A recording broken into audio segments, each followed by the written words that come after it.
Olá, aventureiros! Bem-vindos ao Brucutu Nerd. Se você gosta de Warhammer, curta e compartilhe. Vamos espalhar a palavra do Imperador. Os Eldar são uma das duas raças principais criadas pelos antigos para combater a união dos Kitans e Necrons no fronte de batalha. Explicar a história de Warhammer 40k é entrar em um emaranhado de informações com dezenas de personagens e acontecimentos. É realmente difícil saber o que contar e em que ordem contar os acontecimentos para aqueles que não conhecem Warhammer tenham uma boa compreensão do que realmente aconteceu. Já que em todo instante os acontecimentos se entrelaçam e interagem entre as diversas raças e povos. Uma grande e óbvia influência em Warhammer 40k é a influência de Tolkien. Os Eldari, ou Eldar, foram claramente criados com uma forte influência dos elfos de Tolkien. Inclusive, esses mesmos elfos foram chamados de Eldar pelos habitantes da Terra-média e significa povo das estrelas. Igualmente, em Warhammer 40k, os Eldari são esguios, fortes e têm orelhas pontudas semelhante aos elfos de Tolkien, com vidas extremamente longas, beirando a imortalidade, e com uma agilidade absurdamente anormal. Vamos dar uma olhada na vida dos Eldar na Via Láctea, sua atual situação e potencial futuro. A história da criação dos Eldar é talvez tão misteriosa quanto os próprios Eldar, e a maioria dela está perdida no tempo. Na atualidade, trupes teatrais chamadas de Harlequins fazem shows de teatro para contar fábulas do início da raça Eldar, mas é difícil determinar o que é realidade e o que é fábula. O que parece ser verdade, e sabemos por outras fontes que é que os Eldar foram criados pelos antigos para ser usados na guerra contra os Necrons e contra os Kitans, assim como os primeiros orcs.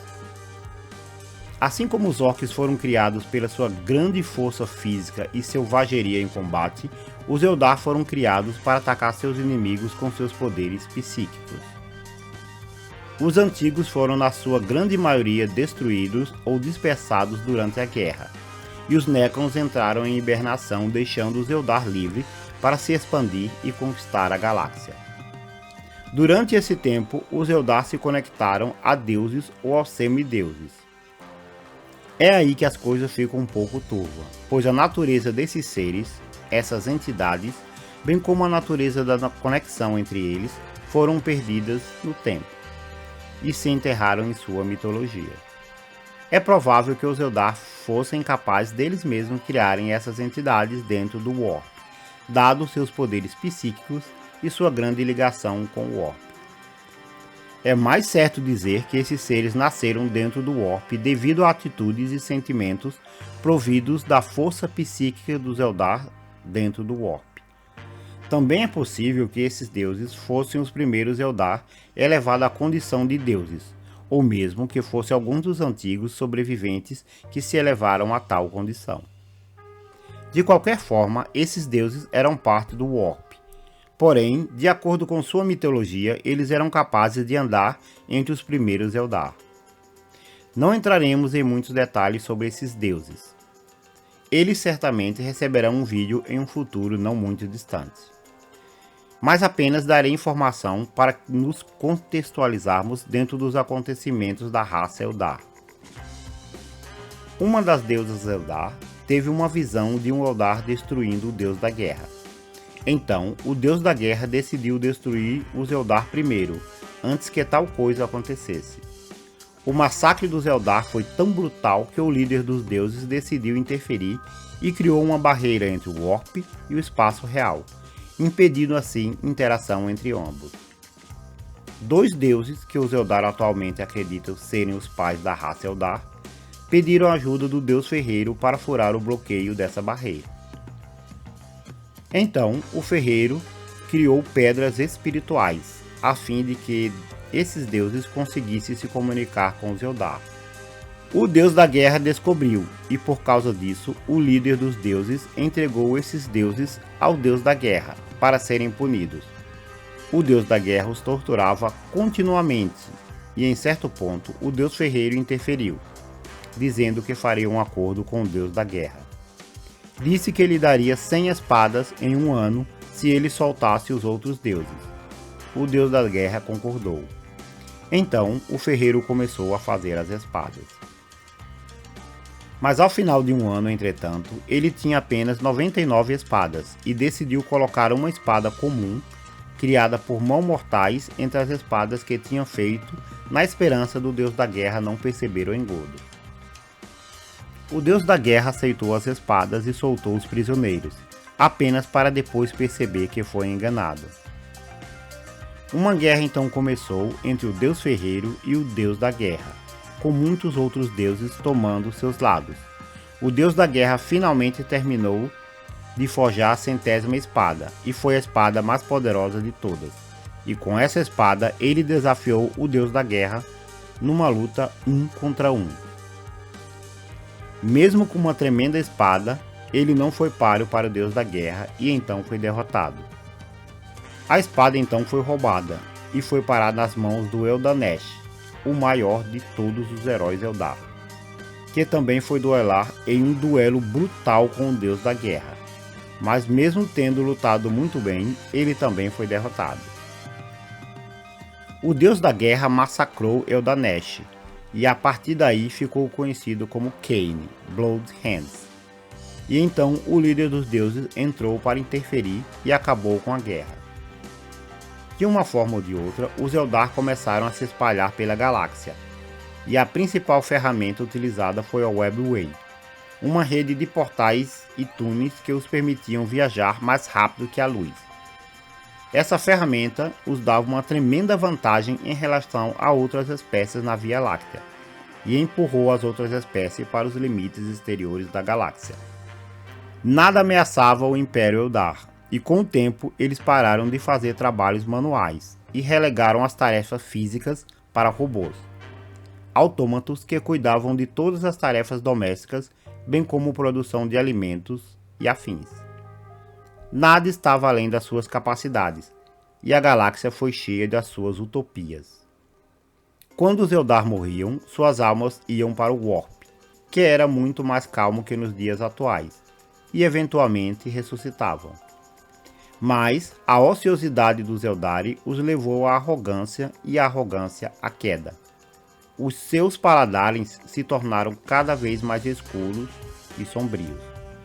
Cultos sombrios começaram a aparecer nos mais variados cantos da galáxia. A ordem começou a ruir, quando diversos tipos de sadismo começaram a aparecer, e assassinato se tornou comum nas ruas, tudo para satisfazer seus prazeres sombrios. Muitos se opuseram a essas novas formas de prazer e fugiram para os confins da galáxia. Por muitos anos, os Eldar sofreram com visões do Warp, em que uma entidade dormente despertaria e traria a ruína do seu povo. E esses profetas viram que os atos Eldari despertariam essa criatura, levando às trevas e ao sofrimento. A depravação dos Eldar alimentava essa criatura, já que eles tinham uma conexão profunda e poderosa com o Warp.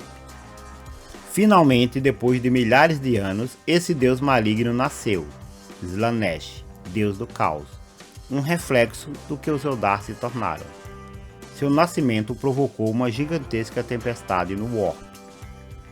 Todos os Eldar sofreram grandemente, e embora alguns tenham sobrevivido, trilhões de Eldar morreram no processo, tendo suas almas rasgadas e dilaceradas por Slaanesh. Apenas aqueles que estavam nas bordas da galáxia sobreviveram. Os poucos Eldar que sobreviveram entraram em um refúgio em gigantescas naves chamadas Craftworlds, no espaço profundo. Alguns se refugiaram dentro da Webway e continuaram seu caminho de depravação. Esses ficaram conhecidos como Drukhari, ou Dark Eldar. Boa parte da Webway foi destruída com o nascimento de Slaanesh, e apenas porções permanecem. Essas porções conectam alguns Craftworlds. Existem várias facções Eldar espalhadas pelo espaço. Falaremos sobre elas depois. Após a queda dos Eldar, se um Eldar morresse, sua alma seria consumida por Slaanesh. Lembrem-se, antes de Slaanesh, o Orb era um lugar pacífico, e o Eldar, após um tempo, ressuscitaria. A saída que encontraram foi utilizar pedras espirituais em seus pescoços. Assim, se um Eldar morresse, sua alma iria para o cristal, e esse cristal seria levado para Craftworld e colocado na Infinite Circuit. Esse construto age como um poço em que as almas dos Eldar mortos são colocadas, e os Eldar creem que quando tiver almas o suficiente, nascerá um novo deus chamado Enid. Enid então matará Slaanesh, e as almas dos Eldar poderão novamente acessar o Orb, onde renascerão em uma forma superior. Muitos Eldar acreditam que essa é a única esperança para o futuro.